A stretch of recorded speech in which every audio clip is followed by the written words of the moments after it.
in a minute. Yeah, I did it. So the unmute.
Increase Recording in progress. over FY '24.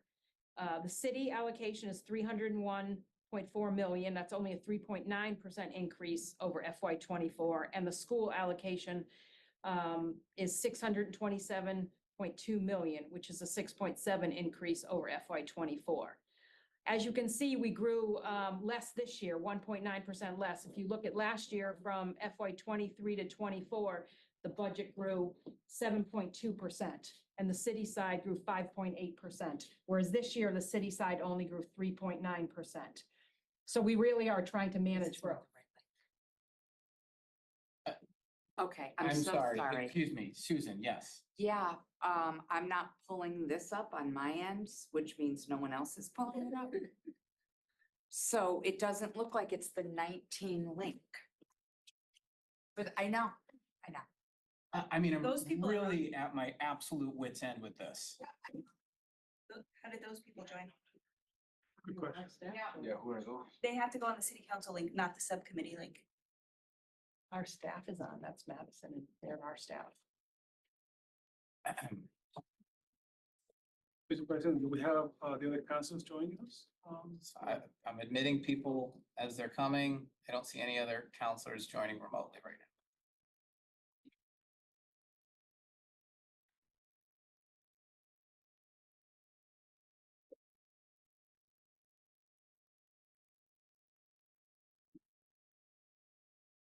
I mean, I don't know, It's kind of embarrassing, actually. it is very embarrassing and it's a lot of things. Yes. So why don't we just wait, Kathy, please, a couple more minutes? That's We fine. good? Is it okay, Susan? Yeah. Okay, go ahead, Kathy. Okay, so as I was saying, I shouldn't start over. No. Okay. Continue. So the budget overall just increased 5.8% this year, and the city side only 3.9, which is less than last year. From 23 to 24, the city budget grew 5.8%. So the budget growth was 4.6 million less this year than it was last year. And now different factors that went into getting to balance. That's Lindsay's favorite term, getting to balance. The original gap based on our multi-year financial plan was 23.5 million. That gap increased once we received all the department requests. It went to $24.5 million gap. The way we deal with the gap is we look at revenues and expenditures. When we're looking at expenditures, what they've always done and what I did with them this year is we go line by line through each department's budget. We look at 3-year spending history, and then we look at where they are spending for this current fiscal year through March. And then we look at whether we're able to cut or if they recommended a cut, sometimes the departments recommended a cut. And we would cut based on the spending trends and what they had spent this year. So you can see from the slide that we cut $6 million from spending adjustments throughout all the departments. And I haven't gotten yelled at by any department heads yet. They must be living, we also the salary and position adjustments. We do look at all open positions. We look at all salaries. Some positions, if we know they're having difficulty filling and they've been open for a while, we'll only fund it at like 6 months or maybe 9 months. And then if we're having an academy, the police academy, we will only fund it based on when we estimate it will start. For example, if it's a November start date, we only fund that salary from November through June. So we do look at each position, each open position. We took some positions, sometimes departments offered up positions. So we were able to cut $2.1 million in salary and position adjustments in the budget. And then there were some grant offsets. We're able to offset costs to grants. And then we also had a full reduction, health insurance, only because we took a look at how that number was done and we reevaluated it, and we were able to save 3.4 million when we built back up that number. We did have some adjustments to the budget. We did sell $39 million worth of bonds. So our debt schedule went up 1.5 million for next year. And school transportation, which we'll talk about after, went up. We also had revenue adjustments. So we increased revenue by 5.5 million. Now we do the same thing with revenue that we do with expenditures. We take a look at it. We see what it was the past 3 years. And then we have estimates going forward. I met numerous times with Pat from comptrollers, Steve from treasurers, and the 2 board of assessors, Patrick and Jessica, and we went through each of the numbers, the revenue numbers. You can't inflate the revenue numbers. DOR has to approve our revenue numbers. So, they have to be realistic. And if we're going to increase them, there has to be a reason for that. So we were able to increase revenue, and we met with Patrick and Jessica on the new growth. So this is how we came up with the 24.5 million. It's made up mostly of 50% cutting expenses and then the revenue numbers. So to point out how well the departments did is if you, although the city only funds 1/3 of the total budget, there's 2 costs, large scale costs that have to hit the city side, which has caused the increase. School transportation, they went out to bid. Unfortunately, it went up 4.7 million, which is a 12.2% increase. Ugh. And the pension, of course, we funded about went up 9.1%, but that is the funding that we have agreed to and that we're going forward is increasing. So without the above costs, the city's increase for the FY '25 is reduced to just 2.5%. You take our budget, you take out school department, school transportation and pensions, and the city's budget growth was only 2.5%. And you'll see that the inflation rate for March of 2024 was 3.5. So the city's growth was under that. And I give credit to the departments for coming in with numbers we could work with. And they did offer up cuts too. They're not all from us. And that's probably why I didn't get as many mean phone calls. So then you have to look, I think it's important to look at discretionary versus non-discretionary, money we can actually cut from. So 82% of the FY '25 budget, $761.4 million, is comprised of non-discretionary costs, school department, debt service, benefits, pension, et cetera. We can't cut from that. With less than 1/5 of the budget, $167.3 million available to fund discretionary costs. So if you look, we're trying to maintain growth. The overall cost associated with the discretionary is only 3.5%. But I think you also have to look at what the discretionary fund, what makes up that $167.3 million, because that's not an easy cut either. Of the $167.3 million, $92.8 million is public safety.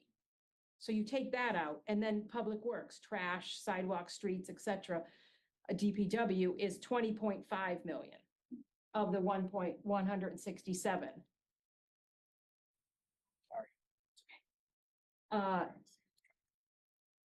And then you have the community service departments, veterans, Thomas J. O'Connor, Health and Human Services, libraries, parks and facilities. That makes up $31.5 million of that 167.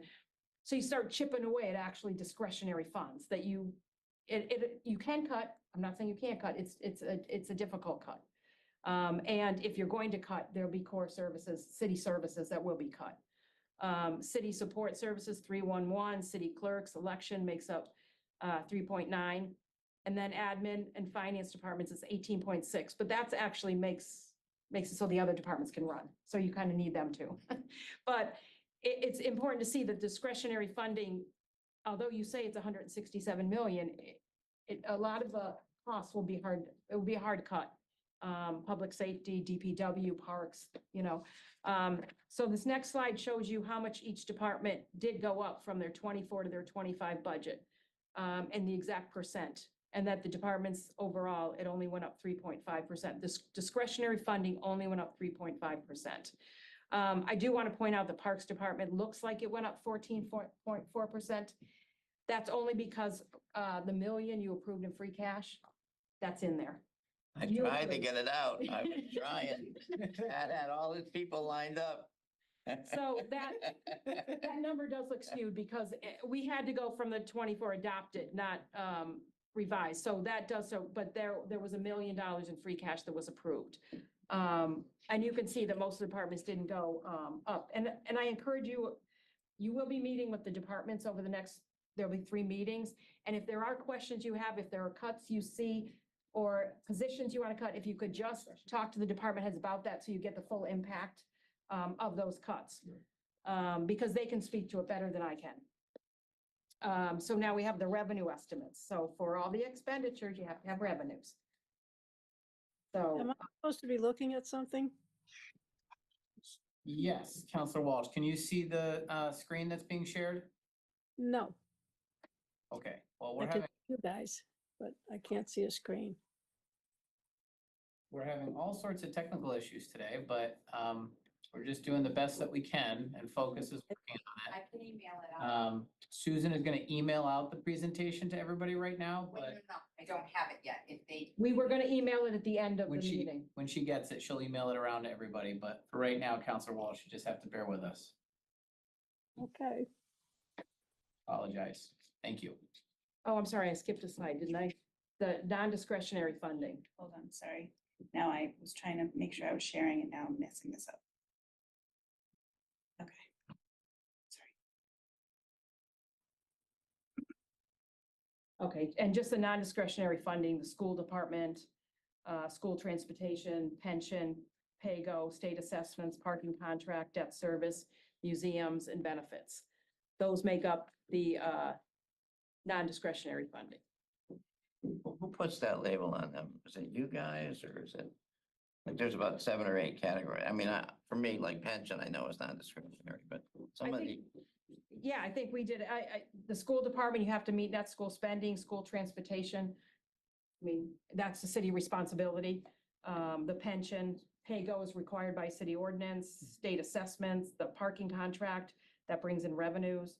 So I guess we do, because those would be hard, debt service, you can't, museums, there's a signed 25-year agreement, and benefits. I think these are the bills you have to pay before you can pay payroll, so that's why we consider it.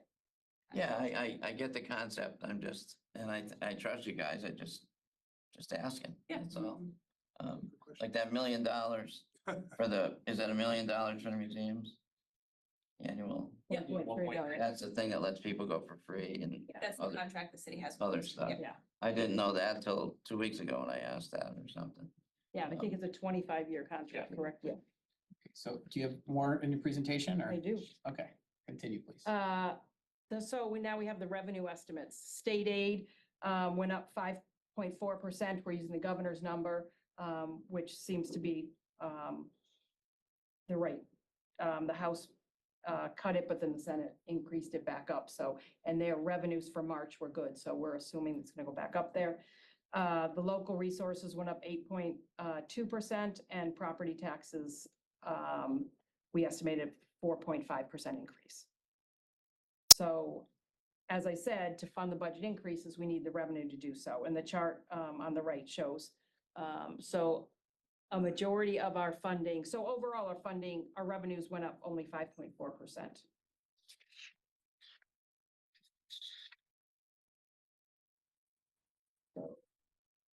Questions? That is the presentation. So before we turn it over to the rest of the counselors, I just want to say the purpose of this meeting, I know it got a little disjointed here, but the purpose of this meeting is for the finance team to provide a high-level overview of the budget, so we can ask questions about the macro level 30,000-foot view.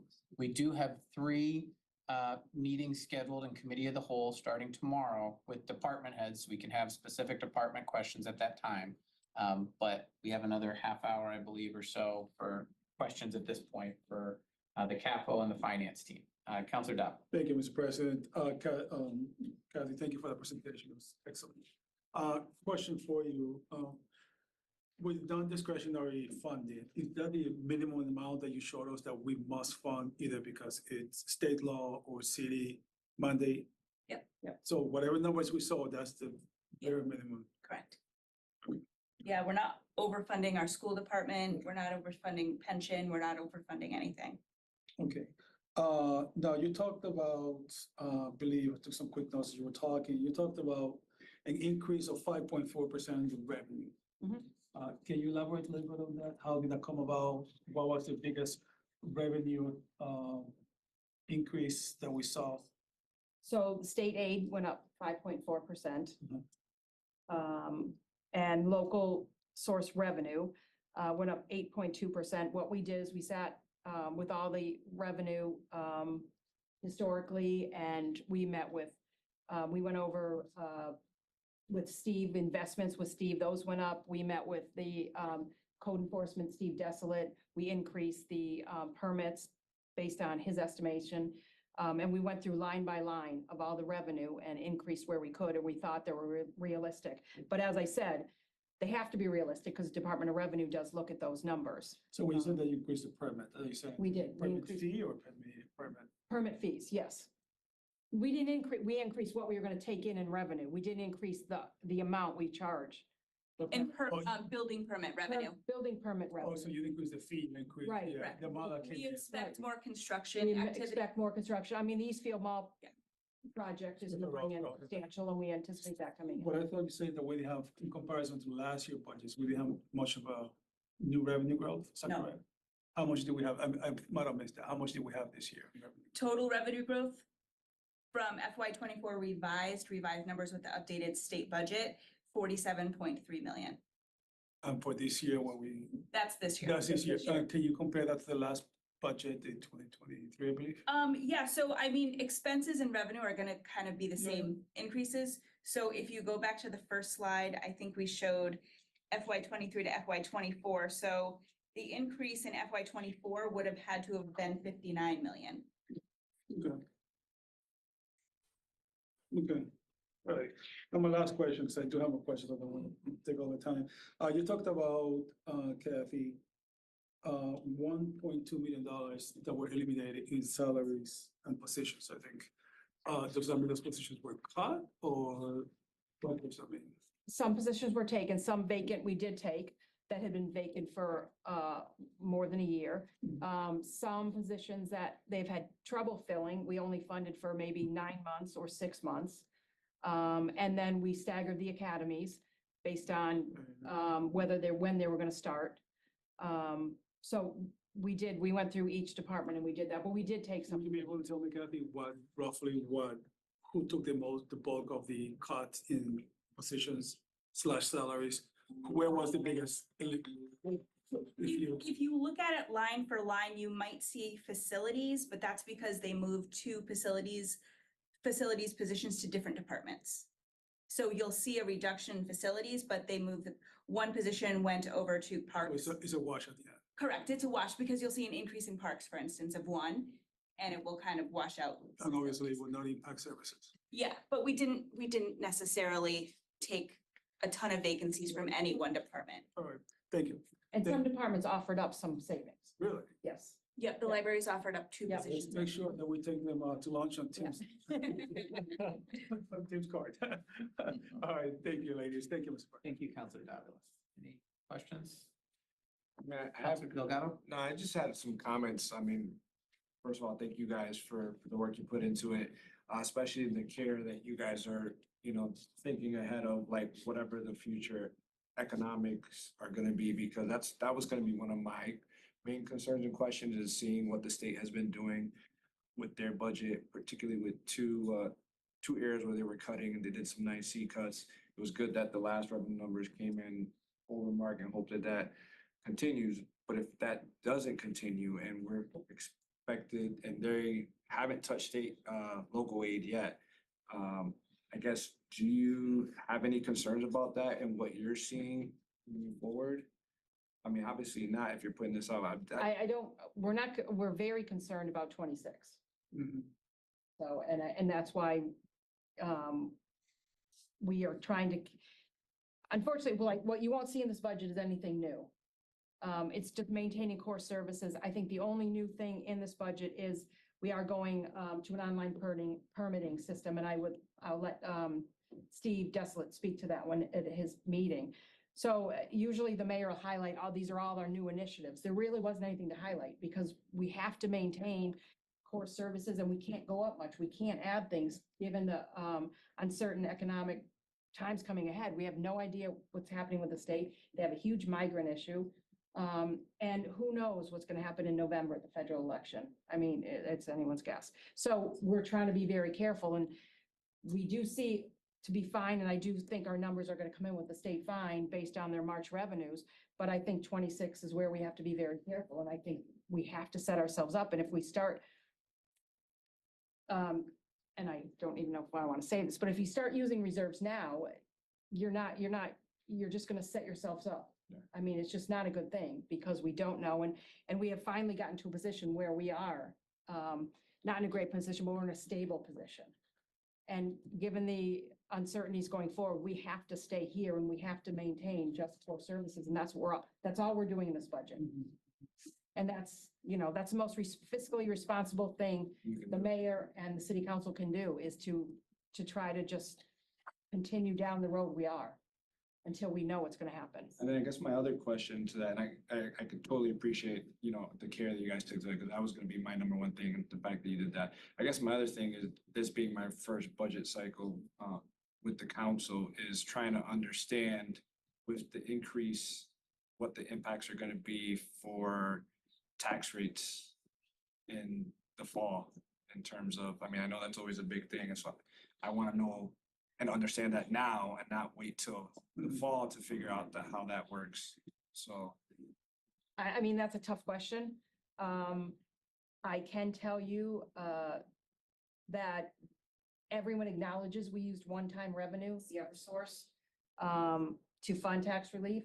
I can also tell you that the mayor does not want to see taxes increase. He has to answer to the constituents as well as you.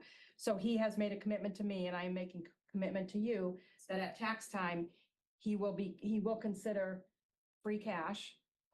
It has to be a step-down approach. We cannot continue funding 10 million, 9 million. We have to do some kind of step-down approach, or at one point, there's gonna be a huge balloon payment. But he hasn't dug in his heels to say, no, he will not use free cash. He will entertain those conversations. He committed to me, and I'm committing to you. This will affect taxes, that's something we're gonna have to, talk about. There is gonna be an increase. It's unrealistic to say there won't be. But the mayor is committed, as well as I am, to work with the council to try to, work through that on a step-down approach. And I can also appreciate the comments on the kind of the free cash and not being able to use it, because to me, we've had a good economy for the last 10 or 15 years. It's gone up, and we've been able to have free cash. But to me, free cash is kind of like a temporary subsidy. So if you're here, and you bring it out to here, and then we have an increase here now, and we don't have that luxury of a free cash, then you're gonna see that boom that you were just talking about, and that's the problem we're in now, and that's why we need to have everyone has to agree on some type of step-down approach, and the mayor is willing, he's not digging it, he's willing to come to the table so that we can all figure out the best way to do it, because it's not sustainable. 10 million, 9 million, and to use it offset, it's just not sustainable. And then It's not fiscally responsible. my last question, and I don't know if, are we gonna have a separate school department or busing transportation? We will one? have the school department. The school department is one of the departments that will Yes. come And it'll be and also- present yeah, at, the I don't busing, have the okay. schedule in front of me. Okay. I can bring up that busing one that should. All right, Yeah. that was it. Thank you, Kathy. Is that what you- Thank you. Counselor Allen, are you? It's just- Yeah, I mean, the tax thing is the thing, the elephant in the room, after last year's, I mean, you said your assumption was 4.5% in the revenue, right? So, for me, that's, too high. And I don't know what we do about it. That's what we're in the budget thing for, but, it's hard for me to understand how, and this isn't, you guys did great pulling this thing together and keeping the line, the 2.5% line great and stuff. But if there's nothing new, how come it's going up 4.5%? Or maybe it's not, but that's the assumption, you said, the revenue assumption. Am I right? Right, there's nothing new but cost of increase. I mean, So breaking that down would be important, like how much of that is inflation or how much of that is, so we can explain to the people that are gonna be at our throats. right, and I mean, the department's only went up 2.5%. Right. There's 2% cost of living increases to the non-bargaining. There's 2% for the unions. There's, our leases went up, and everything went up. Paper, pencils, everything has increased. We all know that. So keeping it at 2.5, there's nothing more these departments could have done, and I'm not disputing, I'm, and we're spending right at, I mean, you saw the March revenues and expenses. Our revenues at 75%, our expenses are at 74% at the end of March. So, I mean, everyone's working together on this, and I understand the tax. I can't tell exactly how it's gonna go up, but we all have to somehow come together and work how we're gonna go forward with using substantial one-time revenue 2 years in a row. So that's gonna be something we're gonna have to work through. You done? well, we didn't use it.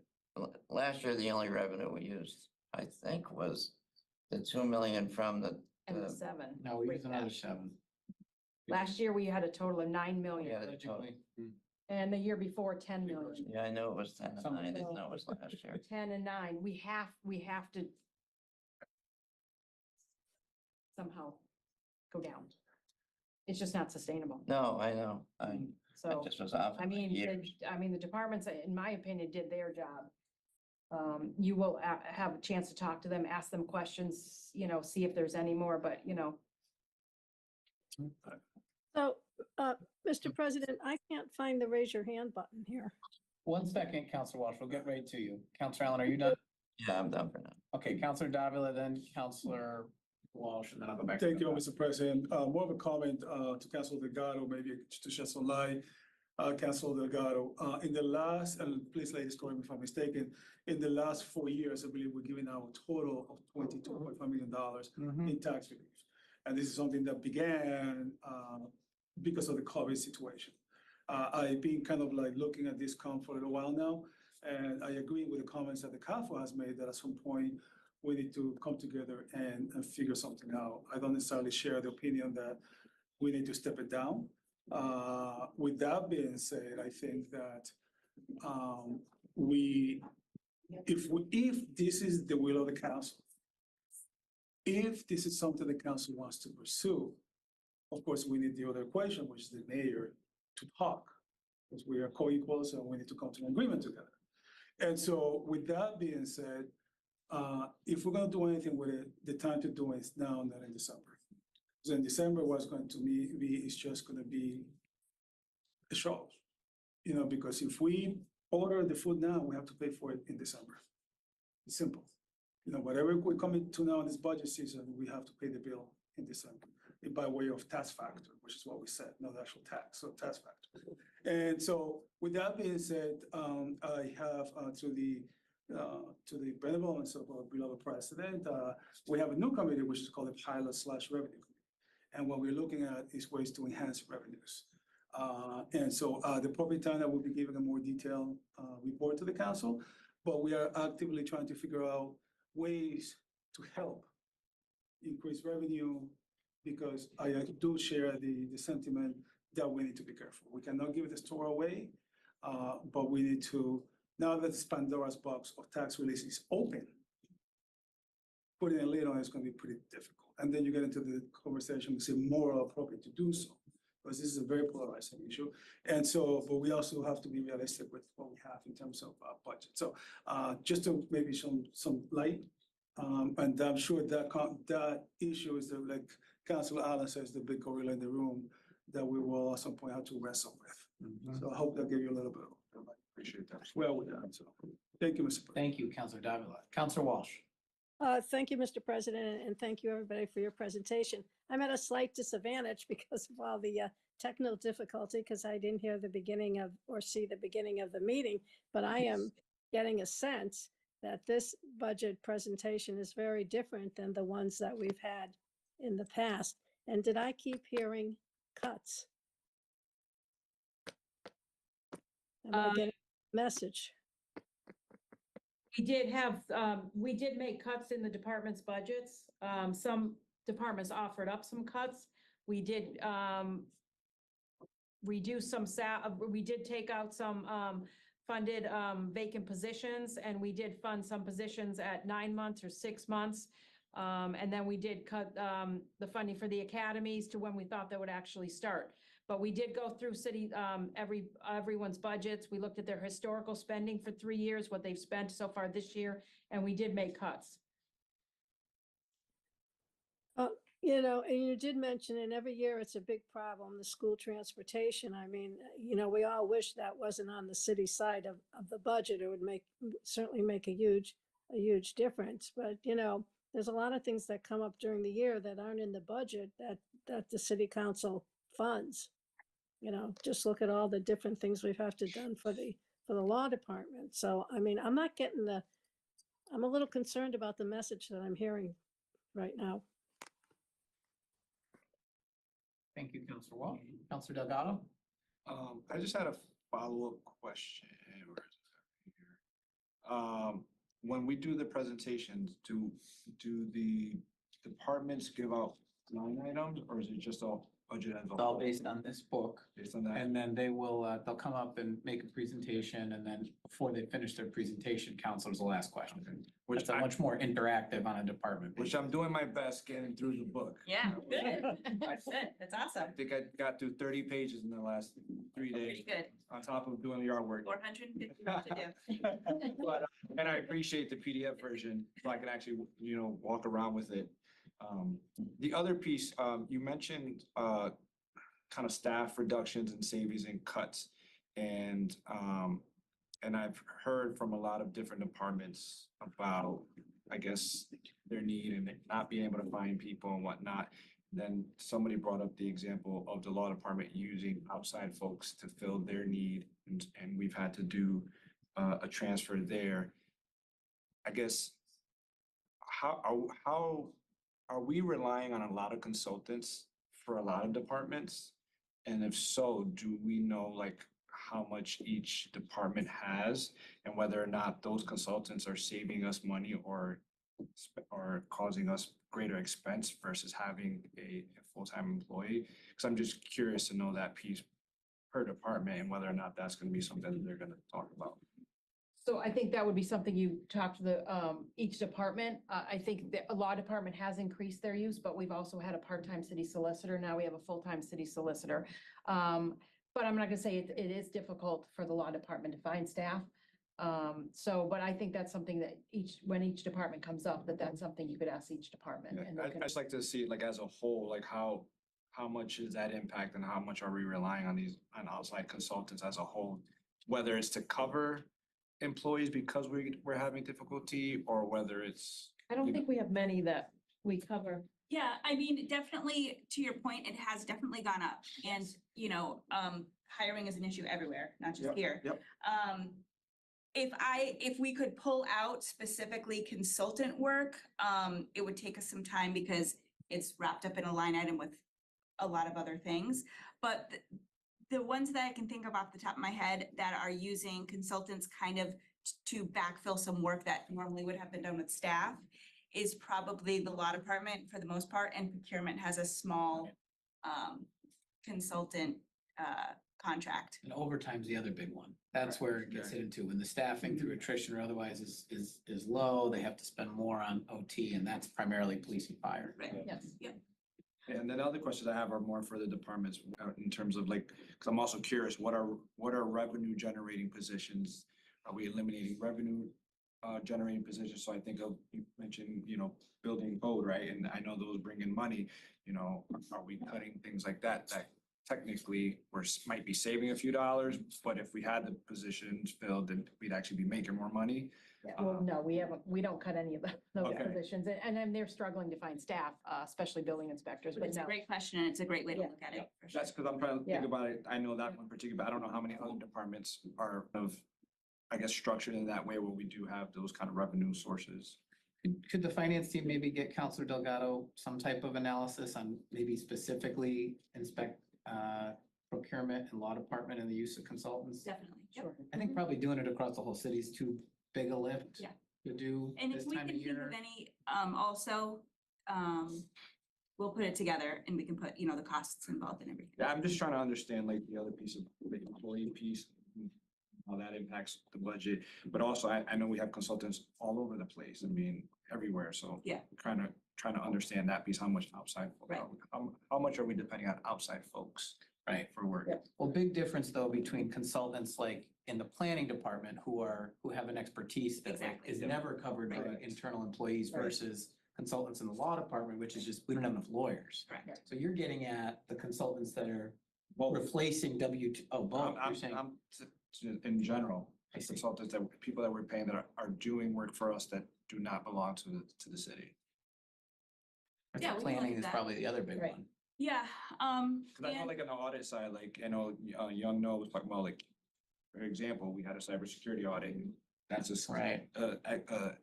expertise that we do not have, right? Correct. And so we're hiring out. Yeah. So like examples like that, you know what I mean? And I Yeah. know that's not important now, but I think over time I'd love to understand that yeah, and how that impacts our budget. definitely. Quick one. Counselor Edwards. It's a general question. Would a investment of resources that would, in benefits for employees, create a better incentive or to fill back positions?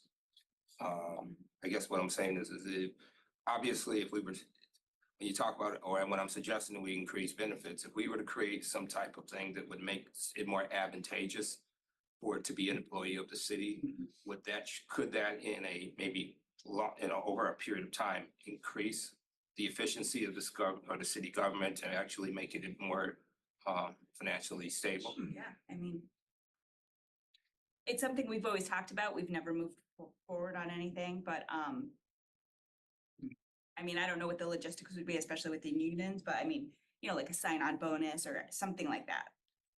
We've always kind of talked about that stuff jokingly, but we've never really done an analysis. I have something that I'd like to kind of present to you, but I think this is, your plate's full right now, and I'll reach out. And that's a great question for HR too. Yeah, I'll formulate it and get it back to you, but you guys keep doing what you're doing, but I think that's the way my thought is well, I that. think that can encourage or people, would be, we'd be open to it, and I'm sure HR would be too, because I mean, every department is struggling. I mean, it's gotten a little better, but it's Well, I know nowhere near. what it literally used across to the be. country, I mean, there's Yeah. Yeah. people just got people say it a lot, and they say it a lot, that there's no jobs. The reality, there are jobs. Right. And I mean, in the last 2 weeks, I've pretty much had very heated conversations with at least 5 people. And I'm like, have you been to the city's website? Because you're telling me they're not hiring, there ain't no jobs out there, but these are jobs, they're desperate to fill people across. Councilor Davila, I Thank you. have just a couple things to say at the end. Thank you, Mr. President. Just kind of sort of picking of Councilor Edwards' question, but my question more specifically to the law department. That's a department I've always been very concerned about. I see it as stopping the leaks, and particularly all the lawsuits that we have to settle, and that doesn't always go well with me personally. I just see money being wasted. In comparison to the private sector, how much is the salary comparable to the private sector? I mean, I have a funny feeling that it's gonna be underpaid. If so, do we know about how much? Do we know Are you talking about? A salary study? When was the last time we did a for salary? the law department? Because We used to do salary studies. to me, it's just like, I mean, I'm not the smartest cook in the cookie jar, but we have an absolutely wonderful law institution here in the city. What's going on? A lot of young, bright men, minds in the city. Come on, it's like, is that something that I would share Councilor Edwards' sentiment maybe right now at this time to fill your place to full, but that's something that could, increase the workload, I mean, the staff, and also stop the leakage. And I think we have a new city solicitor, and I think that's one of the things he's gonna undertake is to take a look at the law department overall, and suggest changes and reorgs. And I mean, putting words in his mouth, and he will be in front of you, at one point during one of these Yeah, meetings. do we know when he's coming on board? He has started. He's Okay, just this started, so yeah. he has to go in the Right. last meeting, because he's been on for like 24 hours. He's like, how am I gonna do a budget? You got a week. That's so why- figure it out. That's why the time. Here I'm setting him up. They'll be all ready to talk about reorg and everything. Yeah. But I mean, I think that's it. I think he needs to take a serious look at the Right. law department and, Right. and hopefully, I'm sure Counselor Fenton will be, The other thing that they would Assistant. say, because I hear it in the Residency Compliance Commission, all the time, Resident. residency is a Yeah. huge barrier, particularly in the law department. Yeah. So Well, I'm saying that I- as, I'm law not gonna residency. go down the rabbit hole right now, but I will finish by saying, Lindsay, that there is, I actually think you're making a little idea with sign-on bonus. I think you say that. Oh, no, I didn't say it. Oh, so somebody said sign-on. I just said an increase in investment in Yeah. benefits. But even the I'm not- sign-on bonus, She said sign-in bonus. Yeah, I'm that's not fine. thinking bonus. I'm thinking something a little But- bit more creative that would set us aside across the creative. state. but, Yeah. right, but my general point is that I like to do a lot of fuzzy thinking and things like that. Great ideas come with things like that. And so let us not be realistic. We're running City Hall with a skeleton crew. Mhm. Oh, yeah. It's gonna catch up to us eventually. So. Yep. That's it. Thank you, Mr. President. So thank you, counselors. Before we adjourn, I just want to say a couple of things. Lindsay, could you go back to the slide that showed the percentage increase in the budget, and then it had the little anecdote or footnote about the inflation? Yeah, this one. So this slide to me sort of tells the story of where I perceive we're at. I mean, I think we're all concerned about property tax increases. I'm gonna, opine a little bit here because I don't get to during the regular meetings, but 2.5% when you remove non-discretionary and transportation and pension it's a low figure, especially when you consider that salary increases across the board for union and non-union employees are at minimum 2. And in some cases, they're 3, 2.5, depending on the bargaining unit. For non-bargaining, they were 2. And that's by far biggest line item when you start getting into non-discretionary. And when you compare that against the inflation Yeah. of 3.5, this is a compelling slide to me. And I think that Kathy, you're the third CAFO that I've worked with, since being on the council, and the times have really sort of changed in how we look at these budgets. When Melvin and Tim and I first started, we had a structural deficit. It was a word they didn't want to use at the time. They wouldn't say it. They wouldn't say structural deficit. But eventually we wore them down and they said structural deficits. It meets the definition. And what we would do is every year we would spend more than we could legally raise. And that went on for about 3 years. We cut the budget because we couldn't raise enough money to pay the bills. And we were using our reserves and depleting our reserves. And that went on for about 3 years. And then we took a turn. And for the last 10, we've been going actually so far in the other direction that now we're saying we don't want to raise as much as we can. We want to give some back to the taxpayers. It's kind of like the complete opposite end of the pendulum, if you think about it. But the risks of financial brink all the while have been present. And right now, maybe even more so than ever, when we were back there in the early days of the post-control board, they're there now. And it's because of our pension funding schedule, primarily. As I see it, that's the main driver. And the way that our pension funding schedule was reorganized under CAFO Erdman in 2011, it really kind of set up today, which is where the increases every year are just growing by such an amount. When you have a line item that's that big, $68 million, and it's increasing by 9% over the year before, and everybody else that we're fighting over scraps and pennies, and we're saying those people, we held the line at 2.5. I mean, that really tells the story for me right there. So as I sit here, I'm, happy for the work that you all have done. We've got a tough thing to do. Maybe there is some cutting or room for maneuvering. I'm not saying that's not the case, but you've, for me, laid out a pretty compelling narrative. And I think the whole thing, for me, is summarized in this slide. Counselor Whitfield, I see that you have your hand raised, and I'm going to call on you, but just so you know, we were supposed to stop the meeting at 6 o'clock because we have a finance meeting that's starting. So I'll turn it over to you for the last word, Counselor Whitfield. Thank you. Yeah, I got distracted because I got a contractor that came, but so this is really the only slide that I'm really seeing. But one thing that I want to mention for FY25 and the increased cost in the school transportation is that we had terrible service this year.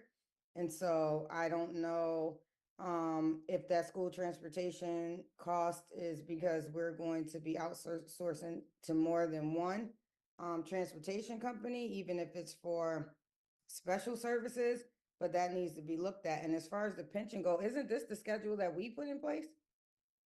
The last time that we voted on a pension schedule was 3 years or 4 I years? thought it was just recently, not too long ago, like a couple of years.